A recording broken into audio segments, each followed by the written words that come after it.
Bismillahirrahmanirrahim. Assalamualaikum warahmatullahi wabarakatuh.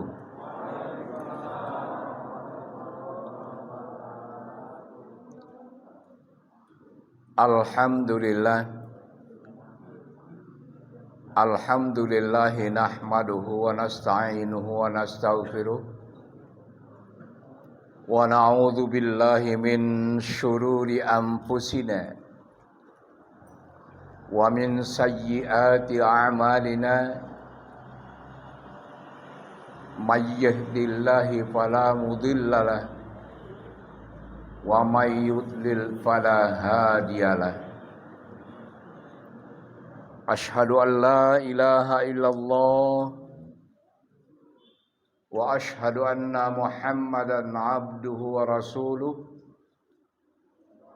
Allahumma fasalli wa sallim ala sayyidina Muhammad wa ala alihi wa sahbihi wa man tabi'ahum bi ihsani ila yaumil qiyamah.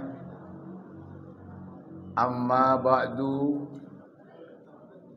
Faya ayyuhal muslimina wal muslimat, al mu'minina wal mu'minat rahimakumullah.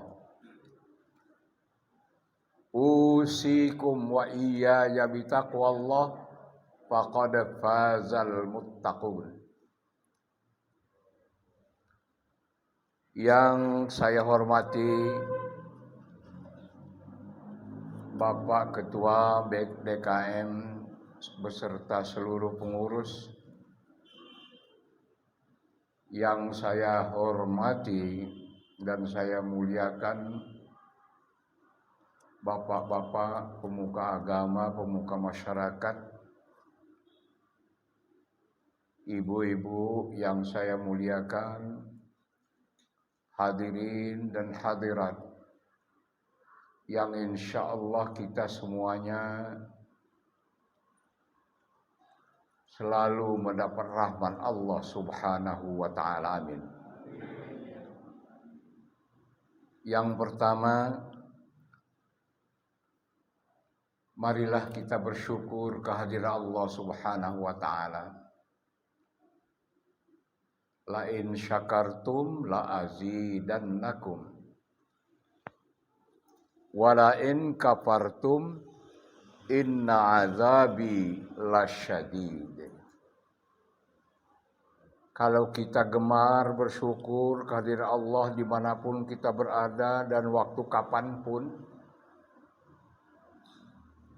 tidak tergantung dengan situasi apapun, maka pasti Allah. Ada kata-kata pasti di situ. Cuman kadang-kadang kita ini tidak meresapinya, bukan merasakannya, meresapinya. La in syakartum la azidannakum. Lam di situ lam ditakkid, kata Pak Kiai Romli, menandakan bahwa itu satu huruf penekanan pasti. Kalau Allah sudah ngomong pasti, itu tidak bisa seperti kita. Kepastian itu kadang-kadang semu. Tapi kalau Allah sudah mengatakan pasti, inna wa'dallahi haqqa. Apa yang dikece oleh Allah, difirmankan oleh Allah, dibuat oleh Allah, itu adalah pasti betulnya.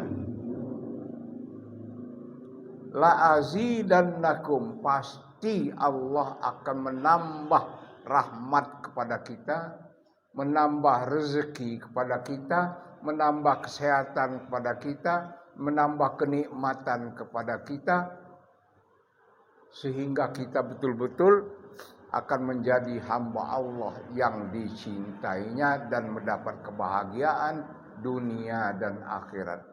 La azidannakum. Tapi sebaliknya, wala in kafartum. Nah ini kalau kita itu ingkar, dan inilah kerja kita kadang-kadang mengingkari semua nikmat Allah. Mohon maaf Bapak-bapak, nikmat Allah itu sudah di depan mata, sudah kita nikmati, sudah diberikan oleh Allah kepada kita. Entah itu harta, entah kenikmatan kesehatan, entah kenikmatan berkeluarga, entah jabatan, entah apa. Banyaklah kita ingkar. Lupa itu adalah dari Allah. Amanat titipan Allah. Yang namanya amanat itu, amanat Allah adalah titipan Allah kepada kita. Jabatan kita titipan. Bapak dan Ibu, harta kita titipan. Anak kita titipan. Suami istri kita titipan. Kehidupan titipan. Sekarang pertanyaannya, bagaimana kita supaya nikmat menerima titipan ini kalau diambil oleh orang yang nitip? Jawabannya adalah kita pelihara titipan itu. Titipan itu kita pelihara.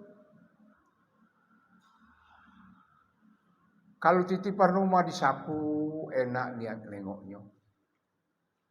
Dibersihkan, enak nengoknya. Diatur-atur kursinya, enak duduknya. Kalau titipan anak, dibersihkan jiwa raganya. Sekali lagi, jiwa raganya. Ini kadang-kadang cuma raga, jiwanya tidak kita bersihkan.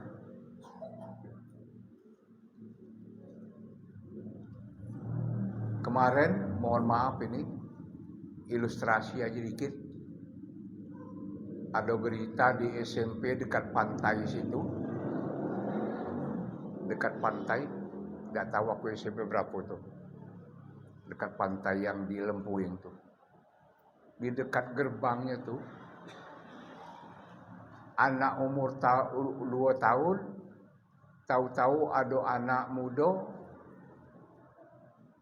digendongnya dikit anak itu nengok, sangkonya keluarganya senang dia, senyum, karena anak 2 tahun senangnya digosok-gosok disayang-sayang. Rupanya apa? Di leher anak itu ada kalung emas. Kalung emas murni 24 karat. Anak umur 2 tahun. Tolong ini cernakan di pikiran kita.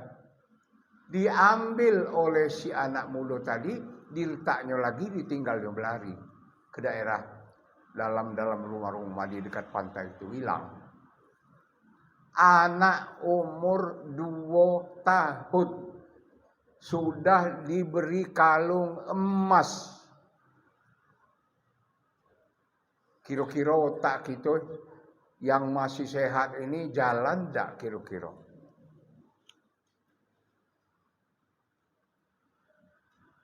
Mungkin ini terkena dikit dengan hadis Rasul itu. Bapak dan Ibu, saudara sekalian, apa kata Rasulullah? La yadkhulul jannah liman kana fi qalbihi mithqala habbatin min khardalin min kibrin. Tidak masuk surga orang yang di dalam hatinya itu terbersit ada sedikit rasa bangga diri, sombong, dak masuk surga. Di dunia lah mulai disiksa. Contohnya inilah, ingin melihatkan kepada tetangga, ingin melihatkan kepada orang lain bahwa saya mampu membelikan emas walaupun anak saya masih umur 2 tahun. Apalagi yang umur sudah SMA, moge, tahu moge? Motor gede. Anak SMA sudah dibelikan motor gede. Ngapo? Kayu, lap duit. Anak gadisnya dibelikan kalung sa. Astagfirullahaladzim. La yadkhulul jannah. Di dunia lah dapat siksa. Ngapo? Anaknya untung tidak diculik sekaligus oleh orang itu. Cuma emas yang baik diambil. Kejadian kemarin baru kira-kira 5-6 hari inilah di pantai itu. Bapak dan Ibu saudara sekalian, la azidannakum tadi kita kembali. Barang siapa yang mensyukuri nikmat Allah, pasti akan ditambah oleh Allah nikmat-nikmat yang lain. Maaf, tapi kita ini kadang-kadang lupa bersyukur, ya Allah. Kibrin itulah yang ada. Dek karena aku. Siapa pula kita? Alangkah hebat kamu. Siapa pula kita? Oi, lah anunya kamu masih muda-muda lah. Lah kita. Coba dikit aja dibelokkan, Bu. Kita latih sekarang ini, mulai sekarang mau kepada anak-anak kita, kepada kita diri sendiri, kita latih. Kalau ada orang ngomong seperti itu, kita latih, belokkan dikit. Ini kan karena Allah, kepunyaan Allah, titipan Allah. Kita pasti akan sadar di mana kita berada. Lain syakartum la azidannakum. Kita bersyukur kehadirat Allah. Kemudian yang kedua, marilah kita berselawat kepada Rasulullah sallallahu alaihi wasallam. Allahumma salli ala Muhammad atau Allahumma salli ala sayyidina Muhammad wa ala ali sayyidina Muhammad atau wa ala ali Muhammad. Ada orang yang tidak setuju Muhammad, tidak usah pakai, tidak berdosa, tidak. Ada orang yang pakai sayyidina, bagus. Memuji Nabi Muhammad. Karena Rasulullah sendiri sudah ngomong untuk dirinya sendiri. Ana sayyidul alamin. Saya adalah penghulu daripada nabi-nabi dan manusia seluruh alam. Ini pemberian Allah, kata Rasulullah. Jadi tidak salah kalau kita mengatakan Sayyidina Muhammad. Tapi tidak Sayyidina, tidak apa-apa.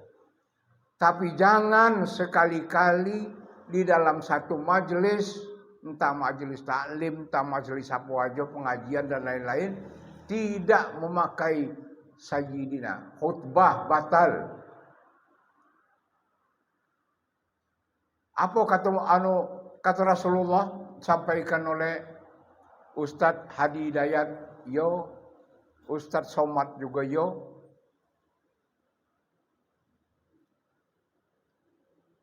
Kalau seandainya di satu majelis dimulai persoalannya dengan tidak memakai tidak memakai salawat, bukan sayyidina, tidak memakai salawat, maka majelis tersebut ini tidak enak didengar sebenarnya, tidak enak didengar. Tapi ini kata Rasul, bukan kata saya. Itu adalah majelis bangkai. Rasul yang ngomong ke saya. Jangan marah dengan saya. Ada pembukaan pengajian tidak pakai selawat. Kata Rasulullah, majelis bangkai. Walaupun pengajian. Khutbah batal. Kalau zaman dulu itu keras orang, lupa khutbah, turunkan kawan. Sama dengan tidak membaca takwa. Turunkan kawan. Nah, itu. Salawat dan salam marilah kita kirimkan kepada Nabi kita Muhammad sallallahu alaihi wasallam. Bapak dan Ibu saudara sekalian, ini sengaja saya pembukaannya jelas seperempat jam lebih biar tidak ada tanya lah. Bapak dan Ibu-ibu saudara sekalian, bahasan kita malam ini masih tetap seputar Rajab.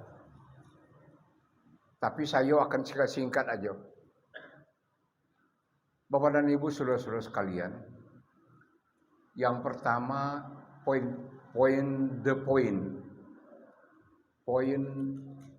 saja yang akan saya sampaikan. Yang pertama, bahwa Rajab ini disampaikan oleh Ustadz, ini ada banyak. Saya tidak akan menyampaikan hadisnya ataupun firmannya lagi dari Allah. Dalam Al-Quran sudah jelas, termasuk 4 bulan istimewa. Allah menciptakan bulan,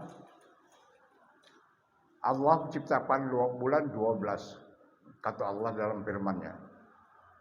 Di antara 12 bulan ini 4 bulan yang paling jadi penghulu bulan. 3 berturut-turut, 1 terpisah. Hujan. Alhamdulillah. Itu pandai juga itu. Kalau salah-salah dikit ngomong tidak kedengaran oleh ibu-ibu dan bapak-bapak. Bapak-bapak dan ibu-ibu saudara sekalian, 4 bulan ini 3 bulan yang berturut-turut kata Allah dalam Al-Quran, Zulqa'dah, Zulhijjah, Muharram. Itu bulan mulia. 1 yang terpisah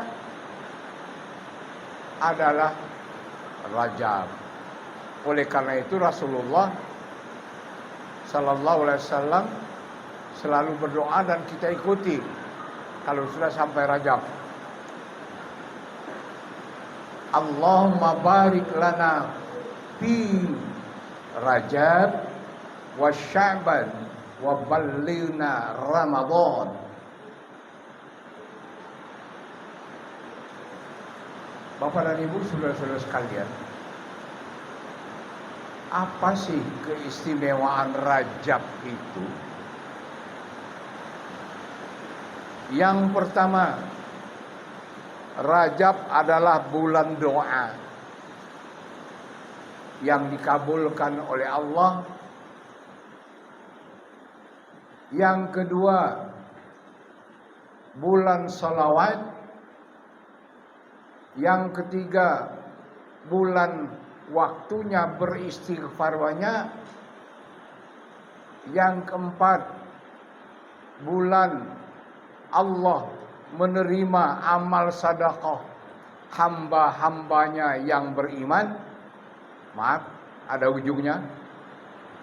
Allah menerima sedekahnya orang-orang yang beriman. Dan yang paling akhir di bulan Rajab ini turunnya perintah Allah berupa salat waktu Isra dan Mi'raj. 27 Rajab.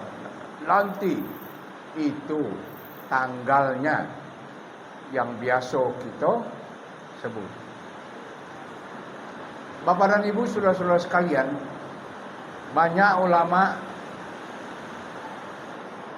dan ada pula ulama yang mengaku ulama membuat hadis. Tapi ketahuilah kata Para ulama yang mutaqaddimin, arti mutaqaddimin itu yang mulai dari sesudah Rasul sampai ke zamannya tabi'in.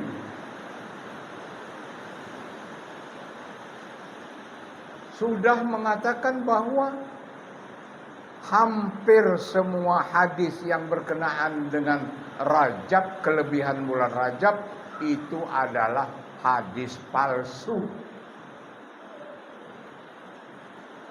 Naik tingkatannya sedikit, itu adalah hadis dhaif. Berbeda dhaif dengan palsu. Kalau palsu itu dibuat-buat. Kalau dhaifnya itu sanadnya terputus. Atau sanadnya dari orang yang tidak bisa dipercaya. Kalau bahasa Arabnya orangnya suka kadzib. Kadzib itu artinya pembohong. Dia merawikan hadis, meriwayatkan hadis, kadang-kadang sanadnya itu terputus. Maka itu dinamakan hadis dhaif.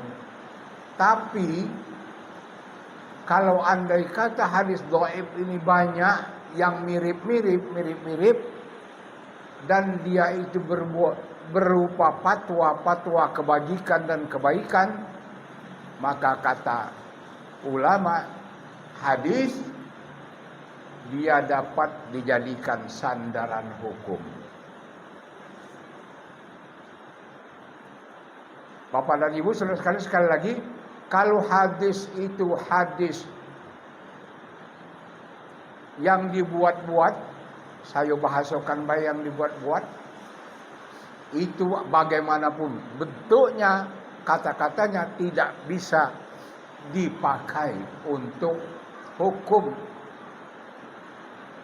Tapi kalau hadis dhaif, ada matannya, isinya mirip-mirip, mungkin 3-4 hadis, kesemuanya itu adalah hadis nasihat untuk kebajikan dan kebaikan agar manusia ini selalu berakhlak baik umpamanya, maka hadis ini dapat dijadikan sandaran hukum untuk berhelat, untuk berdebat. Ya, untuk berdebat. Jadi ini sekadar sedikit tinjauan masalah hadis saja supaya mengerti, jangan sampai kita mendengar baik. Ada yang mengatakan dhaif, ada yang mengatakan sahih, ada yang sah, ada yang mengatakan hasan, ada yang mengatakan mutawatir. Nah, ini sedikit saya sampaikan masalah hadis dhaif. Dhaif artinya lemah. Dalam bahasa Arab, hadis yang lemah. Kenapa? Karena sanadnya itu tidak sampai betul pada Rasulullah, terputus, atau dia melangkah di tengah. Diriwayatkan dari sianu, tahu-tahulah melangkah kepada Rasulullah, tidak kepada sahabat, maka itu dinamakan hadis dhaif. Bapak dan Ibu, saudara-saudara sekalian, masalah yang terakhir ini tadi, masalah Rajab, bulan solat, karena dia diturunkan solat pada bulan Rajab ini pada tanggal 27 Rajab langsung kepada Rasulullah sallallahu alaihi wasallam, maka dikatakan solat itu satu-satunya ibadat yang sangat tinggi nilainya, yang tiada bandingannya. Karena dia langsung turun dari Allah Subhanahu wa taala kepada Rasulullah sallallahu alaihi wasallam. Yang lain ada yang melalui mimpi, Bu. Ada yang melalui seperti suara lonceng ke telinga Rasulullah. Hadis itu, firman Allah itu, ada yang melalui Jibril, ada lagi yang diisyaratkan oleh Allah dengan hal-hal yang lain.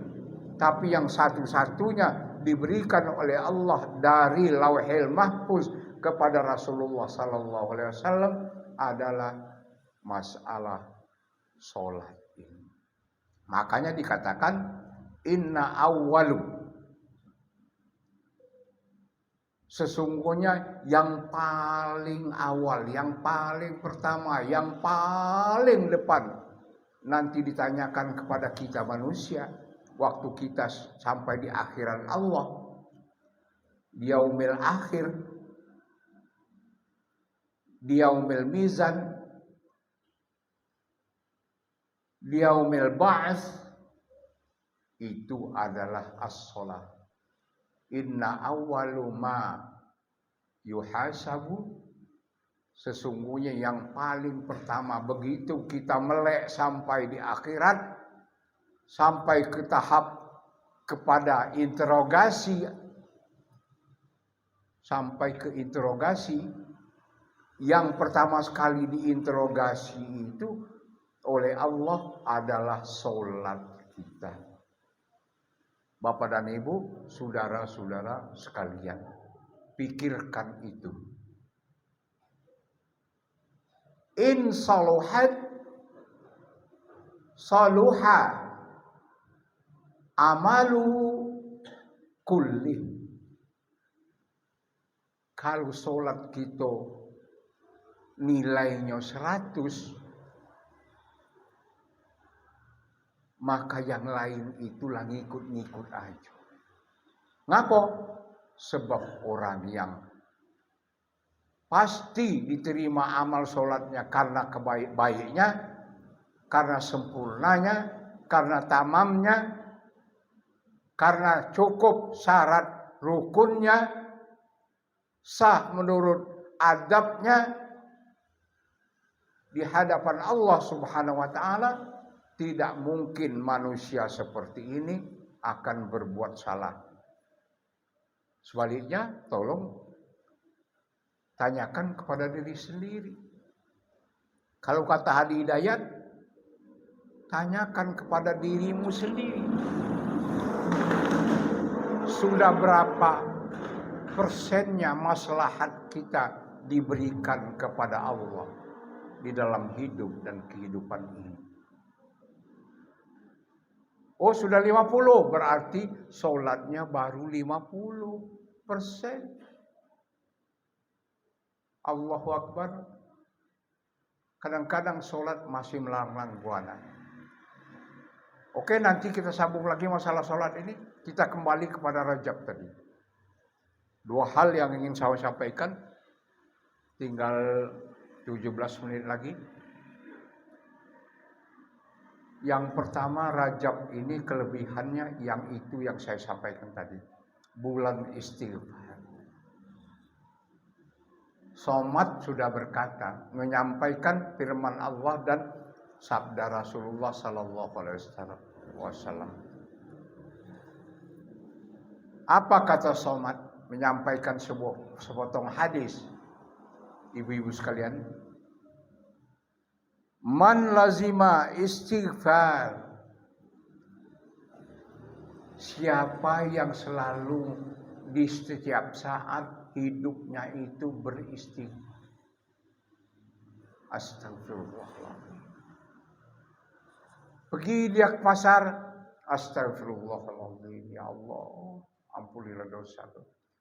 Ibu-ibu memasak, astagfirullahaladzim, ya Allah, mudah-mudahan masakanku ini nikmat dirasakan oleh keluargaku, oleh suamiku, oleh anak-anakku, ya Allah. Kalau ada tamu, semoga juga tamu memuji ya Allah. Tapi kalau ini salah, astagfirullahaladzim, istighfar. Man lazima, lazim di situ dalam pengertian bahasa Arab apa?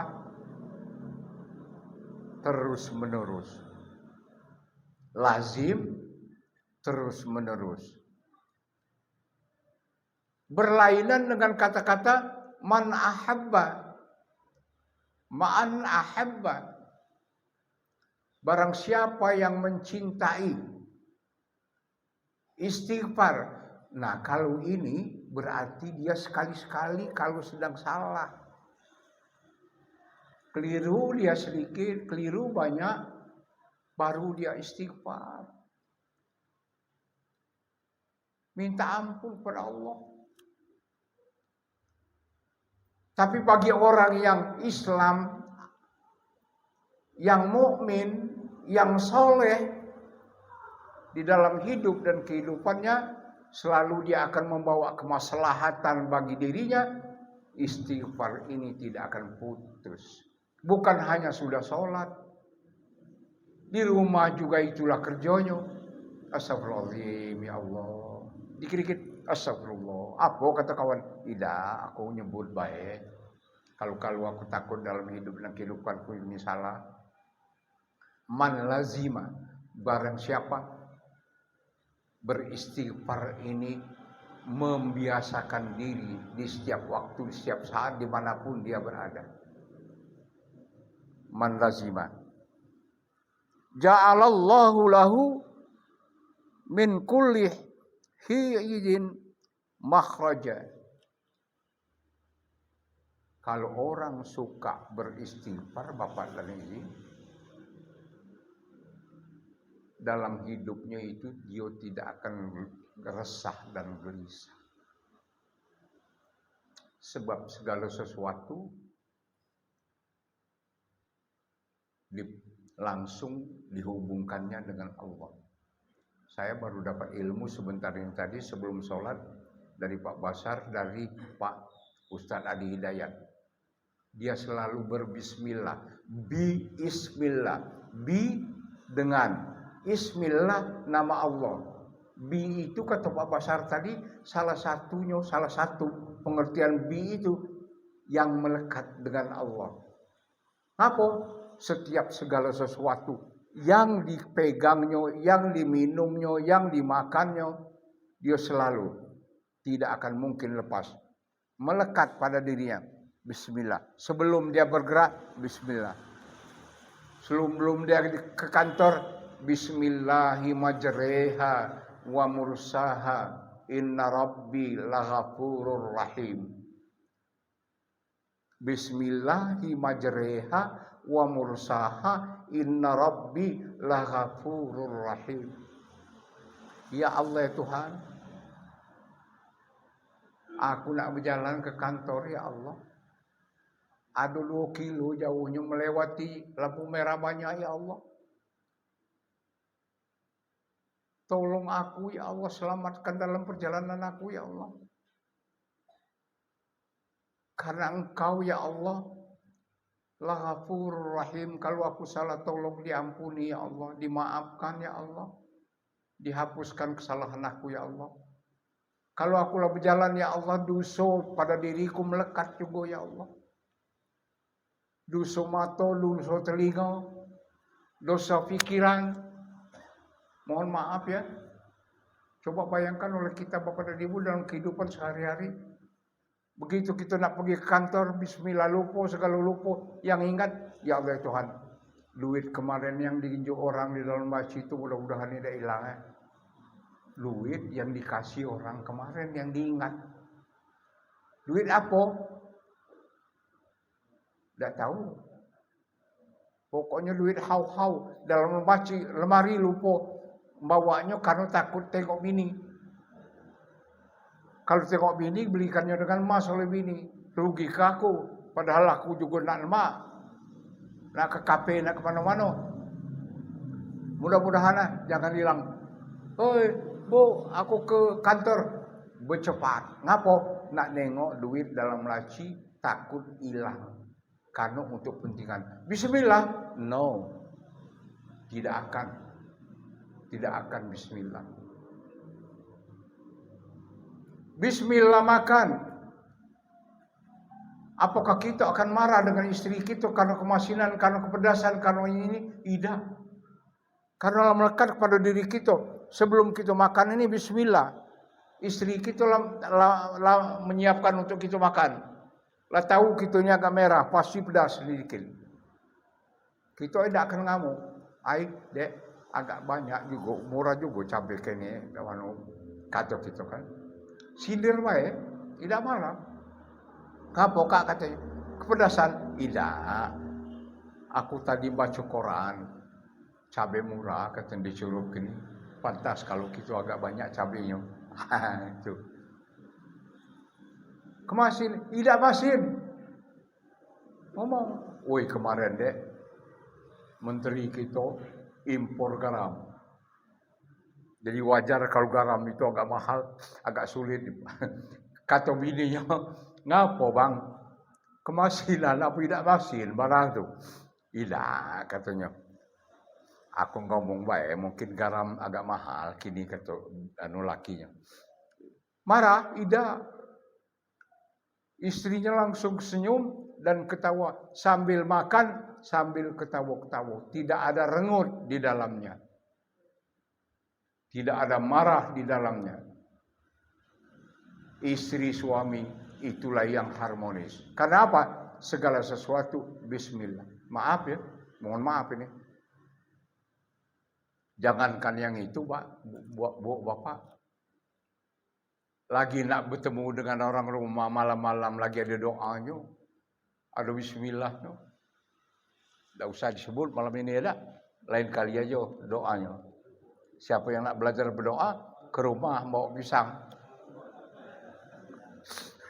Aduh, janganlah saat bertemu baik. Ada doanya.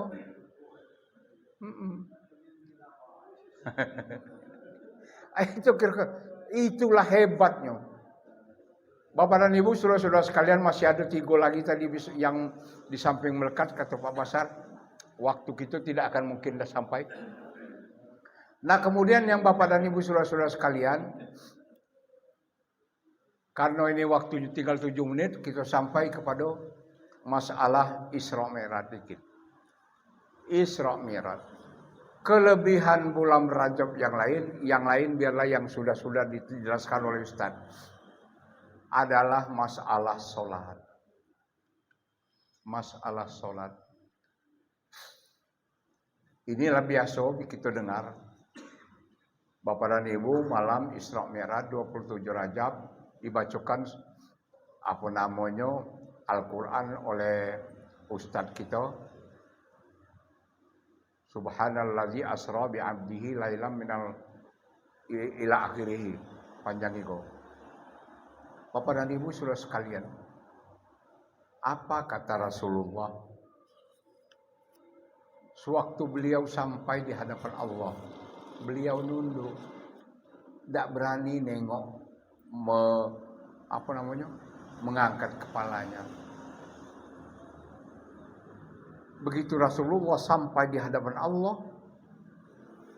beliau tidak melihat bagaimana bentuk Allah, apapun bentuknya dia tidak melihat, dia menunduk. Apa kata Rasulullah? At-tahiyyatul mubarakatus sholawatut thayyibatu lillah. Kalau dibahas kita kan singkatnya, ya Allah, ini aku datang ke hadiratmu atas panggilanmu dan izinmu ya Allah. Ini aku datang dengan penuh kehormatan ya Allah. Sambil nunduk. Tahiyat itu kata-kata penghormatan. Segala kebaikan itu datang darimu ya Allah. At-thayyibatu lillah, karena kepunyaanmu ya Allah. Semua kebajikan termasuk yang kau berikan kepada aku ini ya Allah. Rasulullah luar biasa penghormatannya kepada Allah. Melihat kondisi itu, Allah senang. Lantas Allah menjawab, Assalamu alaika. Wahai Muhammad, Rasulku, Nabiku, kekasihku. Assalamu alaika, selamat atasmu wahai Muhammad. Ayyuhan nabiyyu, dan rahmatku wa rahmatullah, rahmatku Allah Subhanahu wa taala, wa barakatuh, keberkahanku mengalir kepadamu wahai Muhammad, rasulku, kekasihku. Karena Rasulullah itu Habibillah, kekasih Allah. Makanya kalau orang minta berwasilah kepada Rasulullah, pasti dikasih oleh Allah. Makanya berdoa itu selawat, Bu. Bismillahirrahmanirrahim. Alhamdulillahirabbil alamin. Wassalatu wassalamu ala asyrafil anbiya wal mursalin wa ala alihi wa sahbihi ajma'in. Malah kita sebut segala nabi. Sebelum kita minta kepada Allah itu sudah diisyaratkan bersalawat dulu atas Rasulullah sallallahu alaihi wasallam. Kalau tidak akan dikabulkan oleh Allah. Itulah yang dinamakan wasilah. Ada lagi ulama mengatakan wasilah ini di samping kepada Rasulullah, nanti ada juga wasilah kepada orang soleh, orang-orang yang soleh, ulama mutakaddimin, ya, para sahabat Rasulullah Sallallahu Alaihi Wasallam. Tuh, menurut sebagian besar ulama itu boleh berwasilah kepada sahabat Rasul. Kenapa? Karena kita ini lemah. Al-insanu dhaif. Manusia ini lemah, Bu. Lemah kita ini. Jangan merasa bangga. Tidak ada kekuatan gerotnya, tidak ada gitu nih. Makanya dikatakan yang tadi itu, hadis tadi. Tidak masuk surga gitu kalau ada bangga dikit juga bahwa kita lah yang hebat.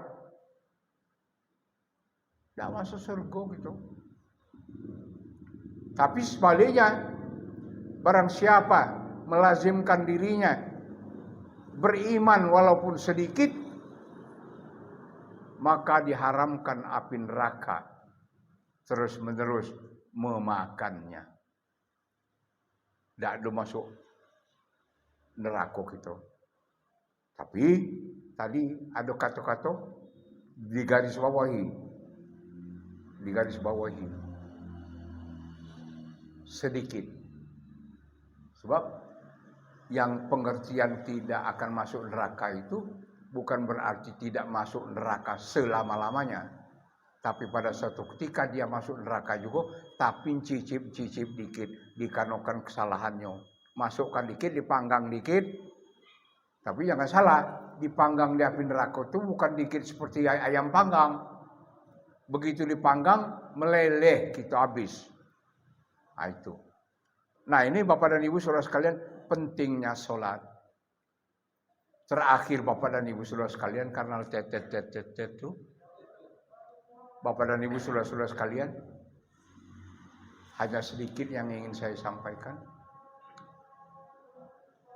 Pertanyaan saya tadi, saya ulangi kepada apa kata Hadi Hidayat tadi. Sudah seberapa banyak kita soleh kepada Allah, maslahat hidup kita ini berguna, anfa'uhum linnas, berguna bagi manusia lain itu sudah sebanyak mana? Tolong hasibu qabla an tuhasabu, dihisab diri kita ini.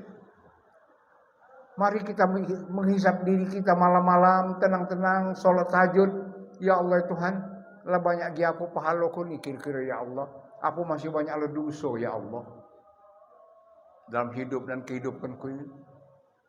Kalau banyak dosa ya Allah, ampuni aku ya Allah. Apa kata Adi Hidayat? Manusia ini sebanyak apa? Umat Islam ini selalu berdoa kepada Allah, terutama dalam sholat. Rabbi firli, di dalam duduk antara dua sujud saja, Bu.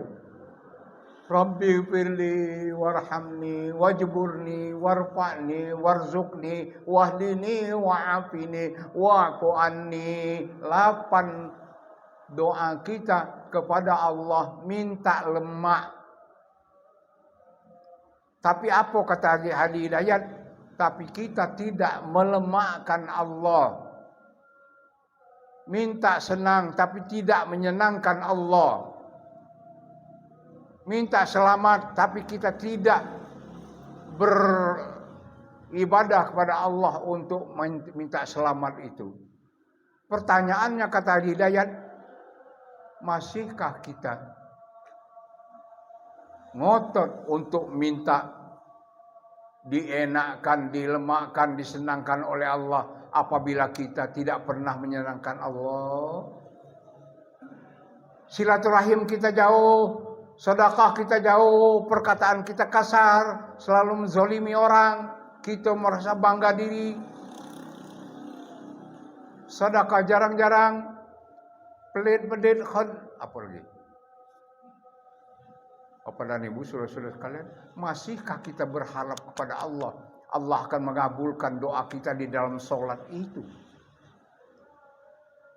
Subhana rabbiyal azimi wa bihamdih. Kata Rasul, berguguran dosa pada waktu itu. Tapi waktu kita subhana rabbil azimi wa bihamdi, mata kita jelalatan karena kita memikirkan duniawi kita. Subhana rabbil a'la wa bihamdi. Berguguran dosa kalau kita sedang sujud itu. Tapi masihkah kita berharap dosa kita gugur pada waktu sujud, padahal kita sujud itu bukan memikirkan Allah. Lidah kita memikirkan subhana rabbiyal a'la wa bihamdi, tapi yang dipikirkan oleh kita alangkah lambatnya pula imam nih. Aku nih nak pergi, ngapo? Daganganku tadi, pekerjaanku tadi,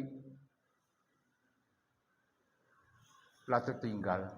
Oleh karena itu Bapak dan Ibu saudara sekalian, saya hanya menunggu di akhir kalam ini, marilah kita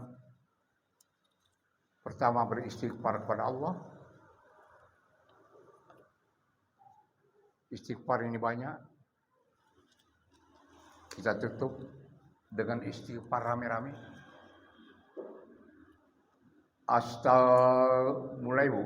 Astaghfirullahaladzim. Astaghfirullahaladzim. Alladzi la ilaha illa huwal hayyul qayyum wa atubu ilaih. Astaghfirullahaladzim. Astaghfirullahaladzim. Astaghfirullahaladzim. Alladzi la ilaha illa huwal hayyul qayyum wa atubu ilaih. Itu tingkatan kedua panjang. Yang panjang dikit lagi. Astaghfirullahaladzim min kulli dzambil azim zahiran wa batinan qaulan wa fi'lan al-ghafurur rahim. Mohon maaf Bapak dan Ibu saudara sekalian. Wabillahi taufiq wal hidayah. Wassalamualaikum warahmatullahi wabarakatuh. Sebenarnya saya tadi